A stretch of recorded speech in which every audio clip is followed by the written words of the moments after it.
कि भारत इस खित्ते का बुली है। ये कहना हमें चाहिए कि वो एक बुली है जो हमारी कौम, हमारी अफवाज को वहां से स्टूडियो से बैठकर चिल्लाते हैं और कहते हैं कि हम पिंडी के पंजाब के देहात से और पिंडी से चीखों की आवाजें सुनना चाहते हैं। भारत के राफेल तैयारे जो तकरीबन 240 मिलियन डॉलर की मालियत है और वो उसकी बैकबोन है, उसकी दिफाई निजाम की जो है वो बैकबोन है। हिंदुस्तान ने वो राफेल जहाज खरीदे हैं, उस पर बड़ा नाज करता है। इन इलाकों में जनाब स्पीकर हिंदुस्तान के तैयारों ने हमला किया।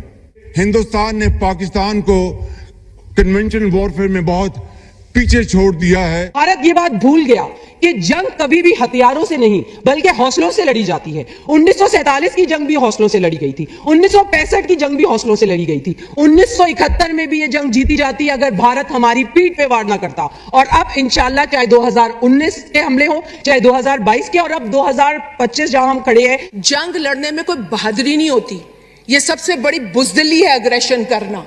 ये बुजदिल करते हैं अग्रेशन। और ये बोला कि भारत अब न्यूक्लियर ब्लैकमेल के सामने नहीं झुकेगा। पाकिस्तान जो मर्जी चाहे कर ले। पाकिस्तान ये कहता है ना कि अगर तुमने ये करा, अगर तुमने जवाबी कार्रवाई करी तो हम nuclear attack, atom bomb pav pav kilo के होंगे तुम्हारे पास होंगे। तुम्हें जो करना है तुम करो, हमें जो करना है हम करेंगे। आज के बाद अगर पाकिस्तान ने न्यूक्लियर धमकी दी तो वही मुंह के अंदर घुसेड़ देंगे इनका न्यूक्लियर बॉम्ब। ठीक है, अब ये नहीं बोला डॉक्टर जयशंकर ने, लेकिन दो टूक शब्दों में डॉक्टर जयशंकर ने बोल दिया कि वो दिन चले गए जब हम कहते थे नहीं यार पाकिस्तान के पास न्यूक्लियर वेपन है। दोस्तों आपको पता है 26/11 में क्या हुआ? 26/11 में हम लोगों ने रिस्पॉन्स इसलिए नहीं दिया क्योंकि हमें लगा कि पाकिस्तान के पास तो न्यूक्लियर वेपन है। पार्लियामेंट पर अटैक हुआ, अक्षरधाम मंदिर पर अटैक हुआ, नहीं पाकिस्तान के पास न्यूक्लियर वेपन है। 1999 में कारगिल पे पाकिस्तान चढ़ दौड़ा, एक ट्रीटी का वायलेशन करके। शिमला मुआहदे में, शिमला अग्रीमेंट में साफ तौर से लिखा है कि सर्दियों में नीचे चले जाएंगे फौजी और वापस गर्मियों में डीजीएमओ लेवल पे फोन पे बात करके ऊपर आ जाएंगे।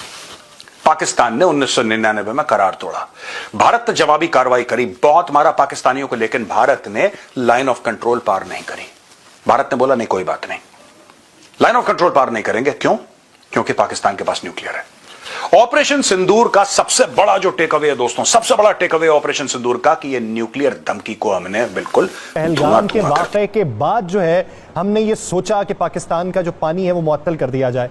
यानी वो यकतरफा तौर पे उस मुअत्तली के अभी भी ख्वाहिशमंद हैं और उन्हें ये लग रहा है कि हमने ठीक किया है।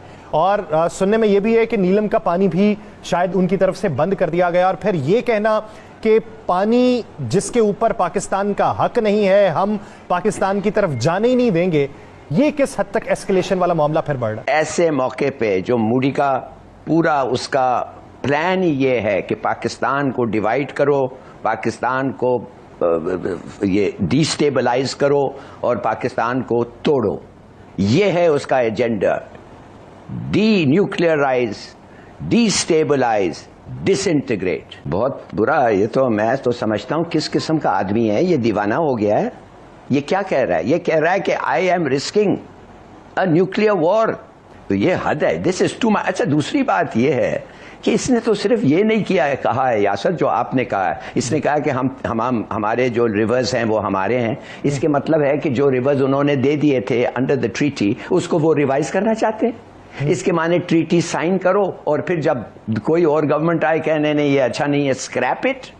क्या फिर ट्रीटी का मकसद क्या है? What is the point of a treaty? कागज की जरूरत क्या है? जो मर्जी करना चाहते हो तुम, कोई कॉन्ट्रैक्ट नहीं है, कोई अग्रीमेंट नहीं है।